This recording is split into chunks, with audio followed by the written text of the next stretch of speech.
प्यारे दोस्तों, आज हम आपको एक गांव की मुसलमान लड़की के बारे में बताने जा रहे हैं।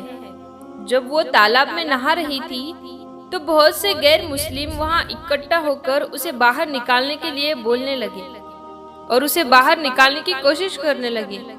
लेकिन उसके बाद कुछ ऐसा हुआ कि सब के सब वहां जितने भी गैर मुस्लिम मौजूद थे वो सब के सब मुसलमान हो गए।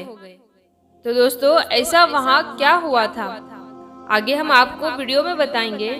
अगर आपने इस वीडियो को अभी तक लाइक नहीं किया है तो बस आप इस वीडियो को लाइक करें। अगर अभी तक आपने YouTube चैनल को सब्सक्राइब नहीं किया है तो चैनल को सब्सक्राइब करके साथ में लगे बेल आइकन को जरूर दबा दें। तो चलिए वीडियो शुरू करते हैं। प्यारे दोस्तों, कई साल पहले की बात है।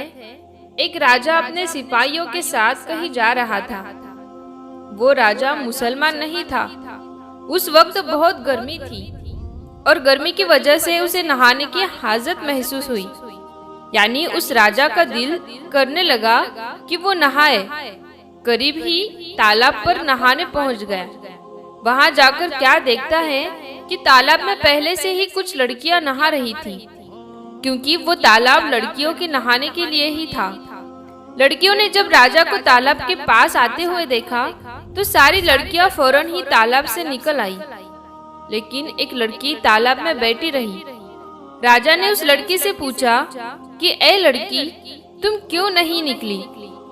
लड़की ने घबराते हुए कहा, ये जगह लड़कियों के नहाने की है और इस वक्त मेरा लिबास ऐसा नहीं है कि मैं किसी गैर मर्द के सामने जाऊं। लड़की के मुंह से ये बात सुनकर राजा की शैतानी हवस जाग उठी और उसने कहा, मैं राजा होने के नाते तुम्हें हुक्म देता हूँ कि तुम ऐसे ही तालाब से बाहर आ जाओ। मैं तुम्हें देखना चाहता हूँ। लड़की राजा का हुक्म सुनकर परेशान हो गई और बोली, रहम करे, मैं मुसलमान हूँ, मेरे मजहब में पर्दा है। आपको खुदा का वास्ता यहाँ से चले जाए। ये जगह लड़कियों की नहाने की है, इसलिए मैं यहाँ नहाने आ गई, वरना नहीं आती। राजा ने गौर किया कि जो लड़की तालाब में है वही सब लड़कियों में सबसे ज्यादा खूबसूरत है। उसने कहा, तुम अभी मेरे सामने बाहर आ जाओ। अगर तुम मुझे पसंद आ गई तो मैं तुम्हें महल में ले चलूंगा और अपनी कनीज बनाऊंगा। लड़की ने देखा कि राजा किसी सूरत जान छोड़ने को तैयार नहीं है, तो लड़की ने चालाकी से काम लेना ऐसा ही सोचा और अपनी इज्जत बचाने चाहिए। लड़की ने राजा से कहा, मैं बाहर तो आ जाऊंगी, लेकिन यहाँ पर मेरी सहेलियां भी है और आपके सिपाही भी मौजूद है, और अगर वो लोग मुझे इसी हालत में देख लेंगे तो मैं राजा के लायक नहीं रहूंगी। अगर आप मुझे जाने दे तो मैं कल आपके दरबार में हाजिर हो जाऊंगी। लड़की की बात राजा के दिल को लगी और वो सिपाहियों को लेकर वहां से चला गया। अगले दिन राजा बेताबी से उसका इंतजार करता रहा, लेकिन वो लड़की दरबार में नहीं आई। तो जालिम राजा ने अपने सिपाहियों को भेजा कि उसके घर का पता करो और उसको मेरा पैगाम दो कि तुम्हें राजा के दरबार में आना है। सिपाही चले गए और वापस आकर बताया कि वो जो लड़की है वो मुसलमान सुनार की बेटी है। हम आपका पैगाम उन बाप बेटी तक पहुंचाए हैं, वो कल आपके पास आ जाएंगे। दूसरे दिन भी इंतजार करता रहा, लेकिन लड़की ना आई। राजा को बहुत गुस्सा आया, उसकी बेचैनी बढ़ती जा रही थी। अगले दिन जालिम राजा ने सिपाहियों को हुक्म दिया कि जाओ, उन दोनों बाप बेटी को गिरफ्तार करके मेरे सामने हाजिर करो।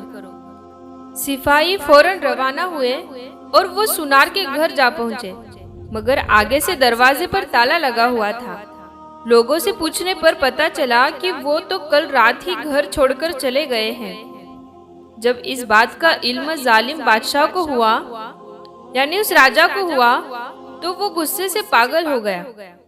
उसने सिपाहियों को हर जगह दौड़ाया, मगर उस लड़की और उसके बाप का कुछ पता ना चल सका। फिर उसने सल्तनत में ऐलान करवा दिया कि जो कोई उस सुनार और उसकी बेटी को पता बताएगा उसे 1 किलो सोना इनाम दे दिया जाएगा।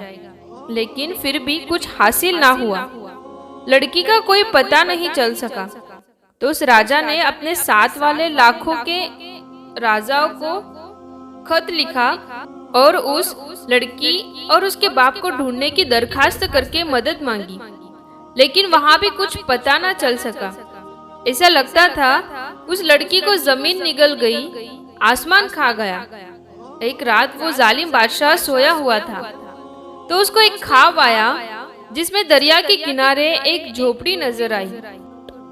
राजा झोपड़ी को देखकर हैरान होता है कि ये इस वीराने में किसकी झोपड़ी है। ये देखने के लिए उस झोपड़ी के पास वो जाता है और वो अंदर दाखिल हो जाता है तो उसने एक दाढ़ी वाले बुजुर्ग उसको नजर आते हैं। उन बुजुर्गों के साथ एक लड़की बैठी हुई थी। इससे पहले कि राजा लड़की की शक्ल देखता, उस आंख खुल गई।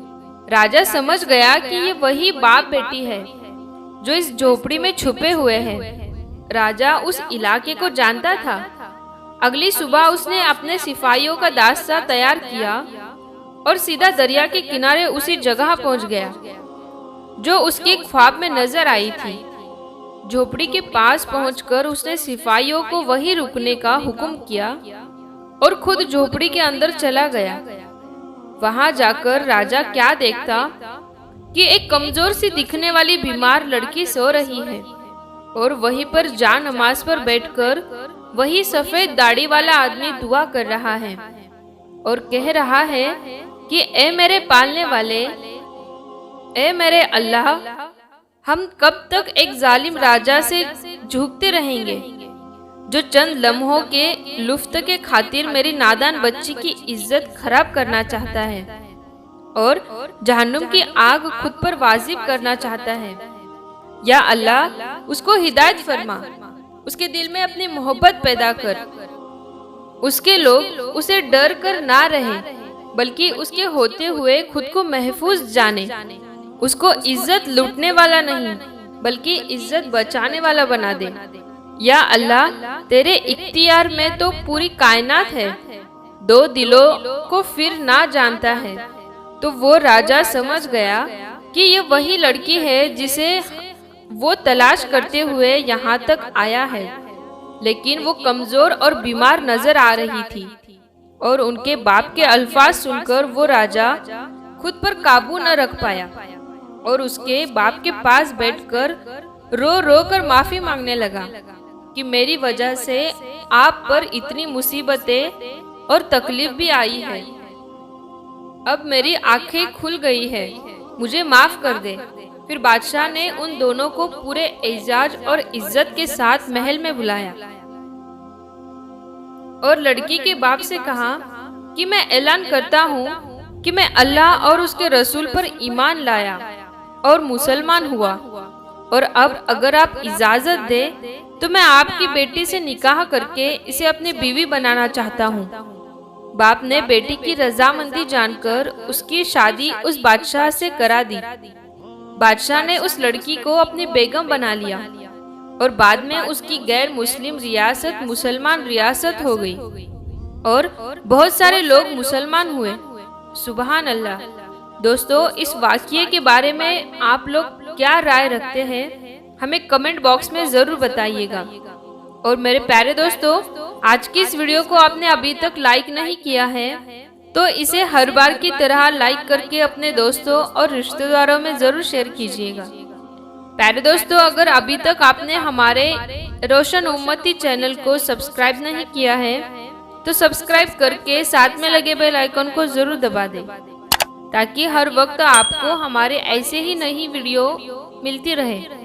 तो पहले दोस्तों, हम मिलते हैं फिर नई वीडियो के साथ। तब तक के लिए अस्सलामु अलैकुम, अल्लाह हाफिज।